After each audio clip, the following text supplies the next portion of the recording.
In this video, we're going to walk you through exactly how to set up a payment QR code in Unicode so you can start accepting payments with ease. But stick around till the end, because I'll also share some alternatives that might be better for your needs, and you won't want to miss that. Now, let's get started with Unicode. The first thing you need to do is sign into your account. If you don't have an account yet, head over to Unicode's website and create one. It's free to get started.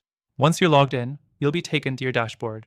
Next thing, go ahead and navigate to the payment settings section. This is where all your payment-related configurations live.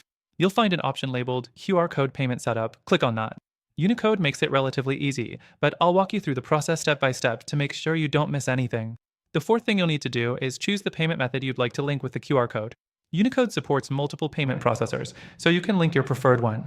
Whether you're using PayPal, Stripe, or a bank account, it's just a matter of selecting your option and authorizing the connection. Don't worry, the platform will guide you through it with clear instructions.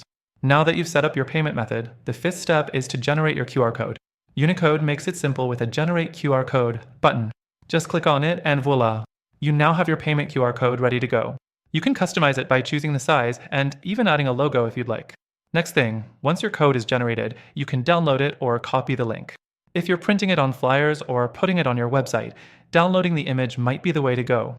You can also add this QR code to your business cards, posters, or any physical location to make payment as easy as possible for your customers. One thing I want to point out before we finish up is that while Unicode's process is fairly straightforward, there are some limitations. For example, if you're running a business with a lot of traffic, you might run into issues with customization options. And while their security is solid, some of the other software alternatives offer more advanced features in that area. But here's the twist: Unicode may not be the best fit for everyone.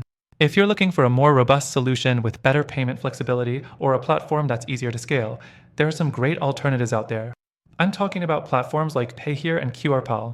These options also offer QR code payment features, but with added customization and security measures, making them strong contenders depending on your business needs. So here's the deal: if you're still keen on giving Unicode a try, I've got you covered. Through the link below, you'll get an exclusive and extended free trial to Unicode that you won't find anywhere else. But don't just stop there. I've also got those amazing alternatives I mentioned earlier, and they come with their own free trials, so you can compare them and choose the best one for you. Use the link below to get started and access the best free trials and exclusive benefits available only to our viewers. Thanks for watching, and I hope this video helped you make the right choice.